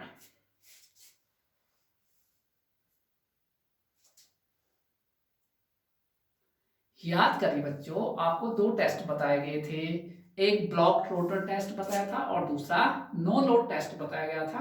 तो आपको ध्यान रखना है, नो लोड टेस्ट के समय यानी आपका सर्किट क्या है, कुछ था नहीं, आपके पास क्या था, नो लोड टेस्ट के समय आपके पास ओनली मैग्नेटाइजिंग ब्रांच ही था, यानी मैग्नेटाइजिंग करंट ही था। मैग्नेटाइजिंग करंट होगा तो इसका मतलब आपका रिएक्टिव पावर बढ़ेगा, तो एक्टिव पावर क्या होगा, कम होगा।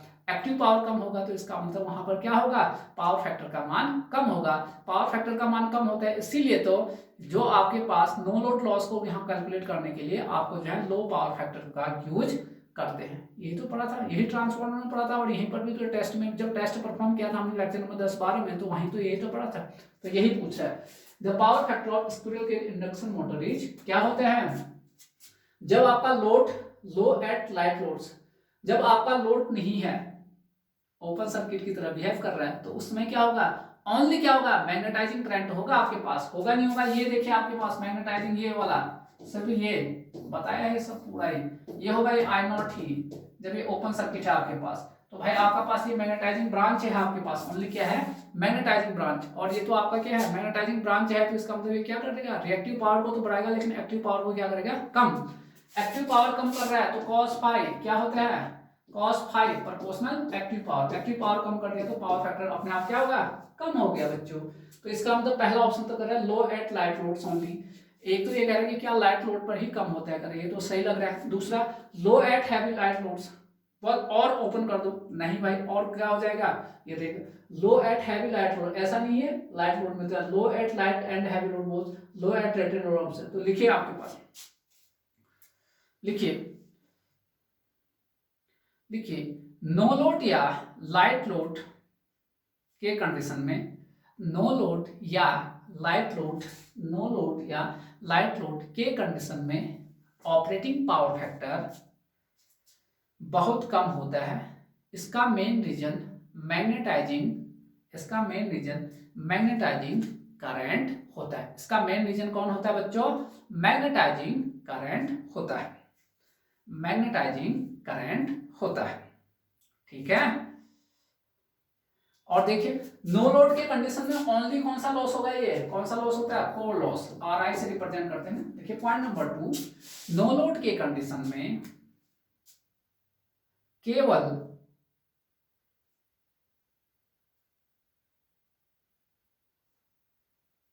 कोर लॉस होते हैं, केवल कोर लॉस ही होते हैं, ठीक है, ध्यान रखिए। चलिए इतना, तो ध्यान रखिए, तो लाइट लोड यानी आपके पास लाइट लोड के कंडीशन में ही पावर फैक्टर क्या होता है, इसको लेकर इंडक्शन मोटर का लो होता है, ठीक है, ध्यान रखिएगा। ये आप यहां नहीं जाएगा आपके पास, यहीं पर रहता है, ये आपका मैग्नेटाइजिंग है, रिएक्टिव पावर को क्या करेगा, बढ़ा देता है, तो ये आपके पास ध्यान रखिएगा। चलिए भाई बच्चे 18 के बाद क्वेश्चन नंबर 19, तो पढ़िए इस क्वेश्चन को।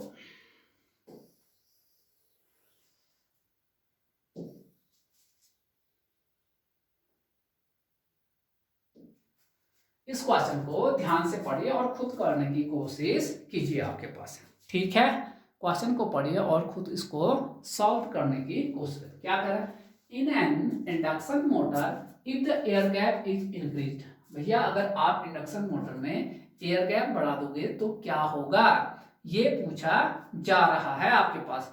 कितने बार आया क्वेश्चन पता है, हर एग्जाम में देखिए कितने बार पूछ दिया आपके पास, न जाने कितने सारे एग्जाम, दुनिया भर के एग्जाम में ये क्वेश्चन आपको पूछा गया है।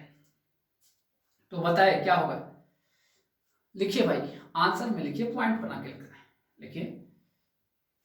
देखिए यदि, ये बहुत ज्यादा इंपॉर्टेंट क्वेश्चन है आपके पास, यदि इंडक्शन मोटर में एयर गैप, लिखिए यदि इंडक्शन मोटर में एयर गैप को इंक्रीज कर दिया जाए, इंक्रीज कर दिया जाए, तो निम्न घटनाएं घटित होते हैं, हिंदी में लिखो, शुद्ध हिंदी में, निम्न घटनाएं घटित होते हैं। पहला फर्स्ट पॉइंट, सबसे पहले क्या हमने एयर गैप बढ़ा दिया था, number 1,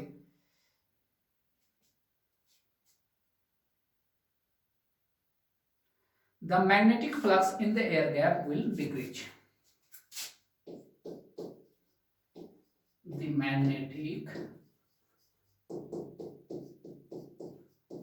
flux in the air gap will increase, increase या डिक्रीज भाई बताएं, डिक्रीज होगा बच्चों, क्या होगा, डिक्रीज, ठीक है, क्या होगा, द मैग्नेटिक फ्लक्स, क्यों, फाई बराबर M M F upon reluctance, होता है नहीं होता है, एयर गैप का रिलक्टेंस क्या होता है, बहुत ही ज्यादा, तो आपका ये मैग्नेटिक फ्लक्स क्या होगा, घट जाएगा, पहली घटना तो ये हो गया, क्लियर हो गया आपके पास ये।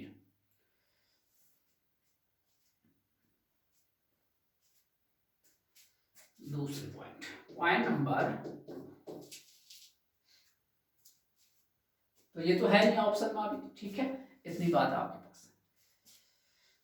अब जरा यहां देखिए, यहां देखिए भाई, तो मैग्नेटिक फ्लक्स आपको ये हो रहा है, फाई बराबर क्या है एन आई एम, ठीक है। ये घट रहा है, इसको आपको कांस्टेंट रखना है, कांस्टेंट रखना है, आपको ध्यान रखिएगा आपके पास, ठीक। तो भैया हम तो फ्लक्स कांस्टेंट चाहते हैं, ये तो बेचारा घट रहा है, तो इसका एक सॉल्यूशन ये हो गया कि इसको बढ़ाना है। तो आप क्या करोगे, मैग्नेटाइजिंग करंट को क्या करोगे, बढ़ाओगे। आईएम यानी मैग्नेटाइजिंग करंट को क्या करोगे, बढ़ाने वाले हो, तभी तो क्या रहेगा, ये भी बढ़ेगा ना, तभी तो ये कांस्टेंट रहेगा। इट मीन्स क्या है भाई, पॉइंट नंबर 2 लिखिए, पॉइंट नंबर 2, द मैग्नेट लिखिए, the magnetising current will increase. तो क्या क्या घटनाएं होती है, द मैग्नेटाइजिंग, ये घट रहा था ना, इसको बढ़ाने के लिए मुझे ये करना पड़ेगा, मैग्नेटाइजिंग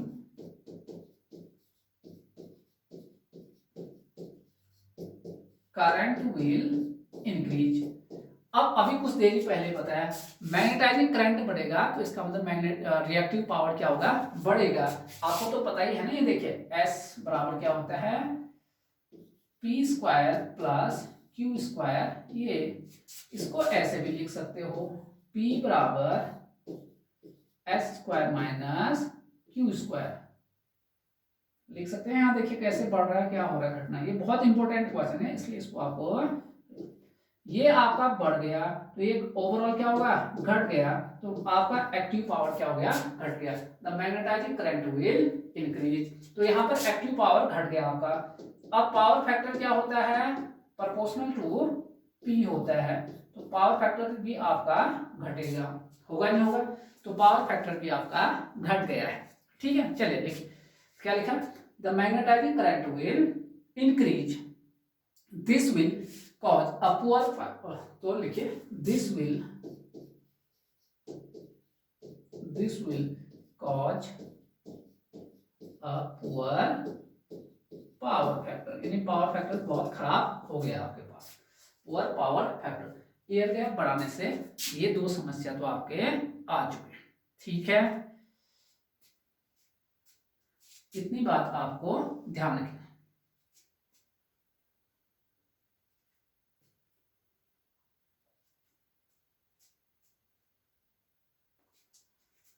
थर्ड पॉइंट लिखिए बच्चों, तो एक ऑप्शन तो दिख गया, पावर फैक्टर क्या होगा, ये पुअर होगा यानी घटेगा। एक ऑप्शन दिख गया मुझे, अभी कौन सा दिखा, सी ऑप्शन, तो मुझे टिक करने वाला हूं अभी तक, सी ऑप्शन, ठीक है, ठीक है भाई, इतनी आपको ध्यान रखना। नेक्स्ट देखिए तीसरा क्या होगा इसमें, देखिए तीसरा देखिए,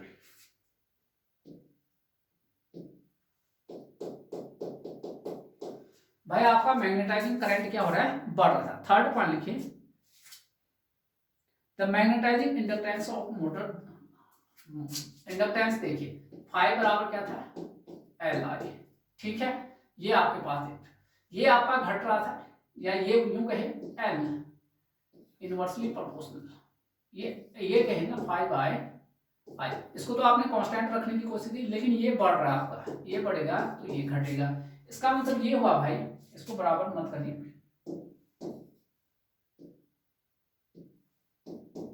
ये तो इसका मतलब जो मैग्नेटाइजिंग जो इंडक्टेंस है वो भी आपका डिक्रीज हो जाएगा। लिखिए the magnetising inductance, third point लिखिए, तो ये आगे समझ में, देखिए द मैग्नेटाइजिंग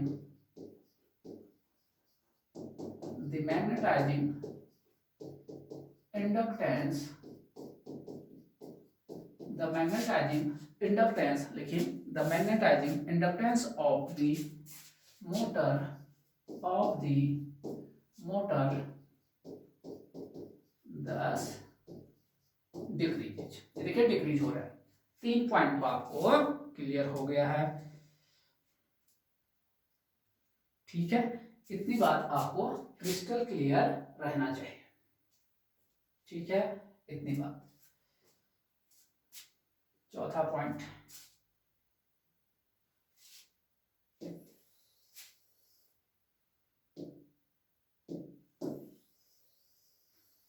पावर फैक्टर ये तो पढ़ ही लिया आपने।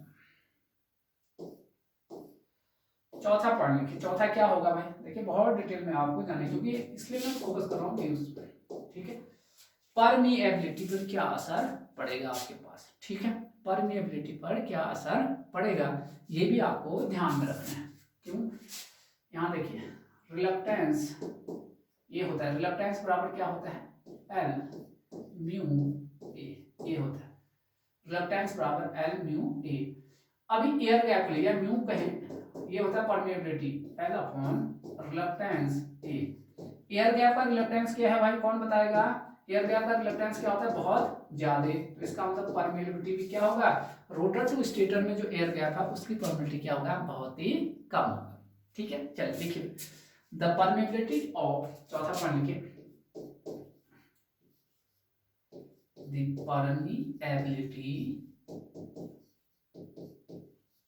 permeability of, देखिए the permeability of the magnetic circuit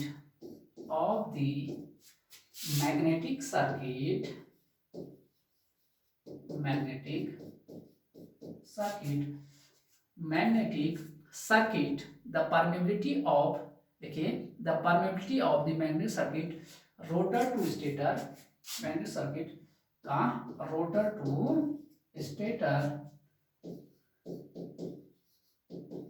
will क्या डिक्रीज होगा, ठीक है। तो ये था स्टूडेंट कि आपको जो है एक छोटा सा पॉइंट पर इतने सारे चीजें डिस्कशन किया है, ठीक है। तो ऐसे पढ़ा जाता है आपके पास। तो अब आते हैं स्पीड विल रिड्यूस, पहला कह रहा भैया स्पीड आपका क्या होगा, घटेगा, कह रहे हैं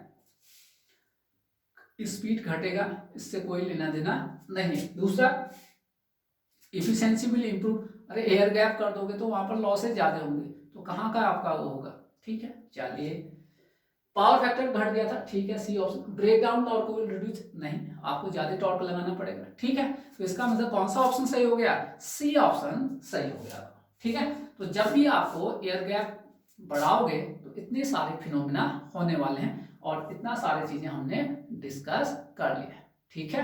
इतनी बात आपको समझ में आ गया होगा। चलिए भाई क्वेश्चन नंबर 20 की ओर चलते हैं।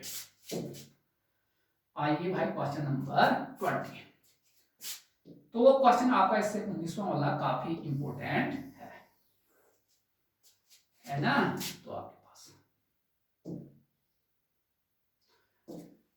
which of the following formula is used to calculate synchronous speed of induction motor। चलो ये तो सीधे जो है वन लाइनर क्वेश्चन है। तो बताया था डबल रिवॉल्विंग थ्योरी के अकॉर्डिंग, क्या कहा था मैंने, डबल रिवॉल्विंग थ्योरी के अकॉर्डिंग, यही तो कह रहा हूं ना बच्चा।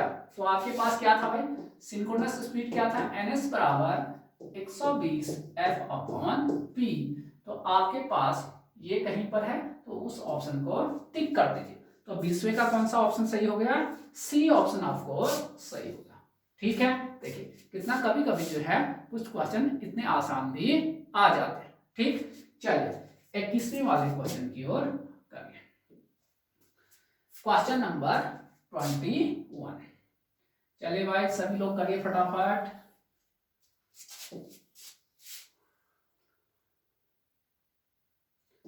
चलिए भाई पढ़िए, the power factor of an induction motor operating at no load. Power factor जब नो लोड पर नहीं होता, अभी तो पढ़ा था आपको, एक क्वेश्चन आया था, तो नो लोड पर पावर फैक्टर क्या होता है, क्या होता है, बहुत लो रहता है, बताया था आपको, बताया था नहीं आपको, यही चीज तो आपको पूछा जा रहा है। तो सबसे लो आपको पूछा जा रहा है, और ये भी ध्यान रखिए इंडक्शन मशीन है, तो वहां पर क्या होता है, इंडक्शन जहां पर भी होगा लैग या लीड, आपको ऑप्शन दिया ना, लैग लीड का दिया है, तो लैग इंडक्शन में लैग होता है और कैपेसिटर में क्या होता है, लीड होता है आपके पास। इतनी बात तो ये ध्यान रखना। तो भाई आपको पूरा रेंज भी लिखा रखा है, सब कुछ लिखा है। तो जब भी आपका पावर फैक्टर इंडक्शन मोटर में हमेशा बच्चों क्या होता है, लैगिंग होता है, ध्यान रखिएगा। ऑपरेटिंग है नो लोड पे पावर फैक्टर क्या लगाया था हमने, नो लोड टेस्ट किया था ना हमने, वहां पर लो पावर फैक्टर आपको मैग्नेटाइजिंग ब्रांच, ये सब कहानी याद आ गया होगा, अभी को एक प्रीवियस क्वेश्चन भी करा था। तो power factor of induction motor of no load, लेकिन इंडक्शन है तो लैग हो गया, लीड लैग होगा, तो लीड वाले ऑप्शन को रास्ते से बाहर करेंगे। अब आपके पास एक 0.9 है, एक 0.2 है, लैग होगा। आपका पावर फैक्टर क्या होता है, कम होता है आपके पास। लोको पायलट में भी तो आया था एक क्वेश्चन, आपके पास पता नहीं है कि हमें जो है नो लोड की कंडीशन में हम कैसे पावर फैक्टर मेजर करने के लिए कैसा वाट मीटर लगाते हैं, लो पावर फैक्टर। ठीक है, तो यही तो क्वेश्चन आया था। तो इसका आंसर क्या होगा, 0.2 लैग। ठीक है, क्या होगा 0.2 लैग, किसके कारण, इंडक्शन के कारण। और नो लोड के कारण क्या, नो लोड वर्ड के कारण क्या, लो पावर फैक्टर। ठीक है, इतनी बात। तो लिखिए फिर, और मैंने रेंज भी लिखाया था। वैसे तो आपके पास हाई तो कितना 0.85 से 9 तक रहता है 0.9। ठीक, लिखिए लिखिए भाई। तो नो लोड पे कहा जाए, देखिए नो लोड कंडीशन में, नो लोड कंडीशन में induction motor lagging power factor पर वर्क करता है, और इस कंडीशन में पावर फैक्टर का मान बहुत ही कम होता है। दैट इज ऑप्शन देखिए तो हो गए कितना बच्चा, 0.2 लैग। कितना, 0.2 लैग, 0.2 लैग। नेक्स्ट क्वेश्चन की ओर आइए, 22वां क्वेश्चन, क्वेश्चन नंबर 22। चलिए भाई 22वां क्वेश्चन को पढ़िए सभी लोग।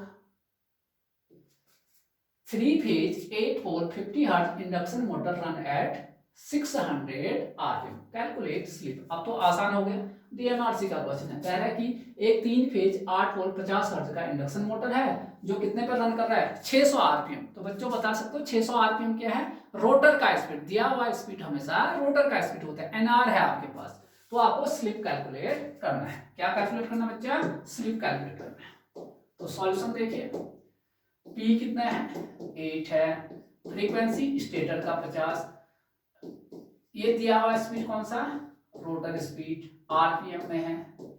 तो आपको जो है एस कैलकुलेट करना है। ठीक है, इतनी बात, एस आपको कैलकुलेट करना है। तो आराम से कर सकते हो। चलिए भाई, कौन करेगा, फटाफट करिए आप लोग। तो कैसे भी करके मैं क्या निकाल दूं, एनएस निकाल दूं। अभी बताया था फॉर्मूला 120 एफ अपॉन पी। ये तो बहुत ही आसान है, 50 अपॉन पी का मान कितना है, 8। ये हो गया भाई। 8 से आप देखिए कितना होगा, 8 के 8 तो कितना आ गया, 750 आरपीएम। अब आपको स्लिप निकालना है। स्लिप का फॉर्मूला क्या होता है, NS minus NR upon NS. बच्चा एनएस कितना है, 750, ये 600।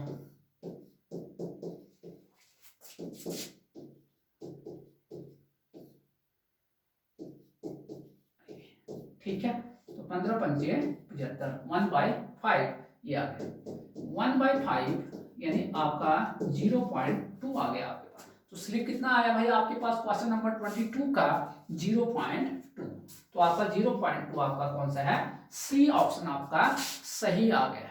ठीक है, इतनी बात है समझ में। चलिए नेक्स्ट क्वेश्चन की ओर चलते हैं।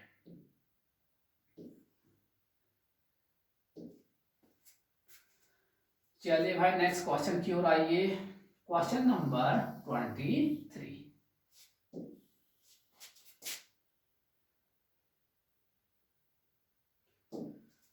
A change of 4% in the supply voltage to an induction motor will produce a change approximately।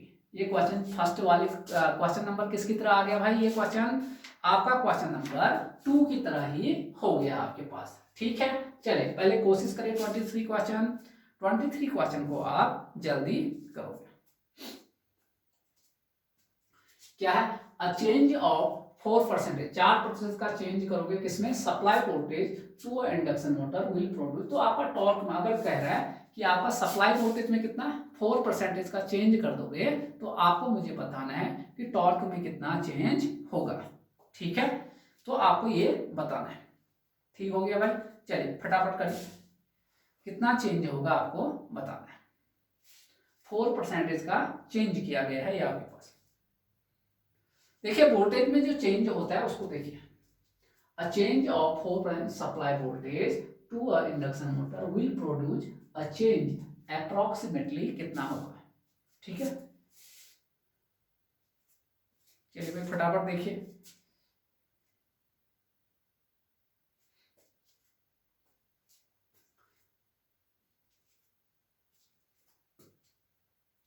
Total change कितना है 4%, ठीक है। 4% का चेंज है आपके पास।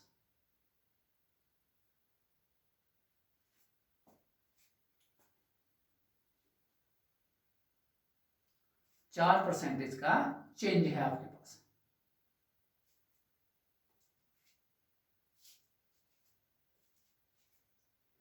चेंज अप्रोक्सीमेटली पूछ रहे हैं, अप्रोक्सीमेटली पूछ रहे हैं।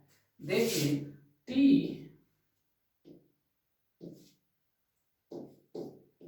बराबर, यहां देखिए टी बराबर टॉर्क है कितना चेंज होगा। तो अगर ये देखिए ये होता है वोल्टेज में change, change in voltage original voltage ये होता है इनटू 4%, परसेंटेज में करने के लिए 100, ये यही तो होता है, यही तो था ना। टी प्रोपोर्शनल वी स्क्वायर था। आपको मेजरमेंट में एक टर्म बताया था कि वी स्क्वायर जब हम लॉग लेते हैं तो वो स्क्वायर वाला टर्म कहाँ आ जाता है आगे, जब भी चेंज वाला होता है यहाँ स्क्वायर होता है, यहाँ पर वी स्क्वायर होता है, टी प्रोपोर्शनल वी स्क्वायर। जब आप चेंज निकालना होता है लॉग लेते हैं तो टी बराबर क्या आ जाएगा 2v आ जाएगा, ये लॉग लेते हैं तो 2 ये पावर यहाँ आ जाएगा ना। तो सेम थिंग यहाँ पर भी होता है, ठीक है। ध्यान रखिए आपको मेजरमेंट में पढ़ाया है।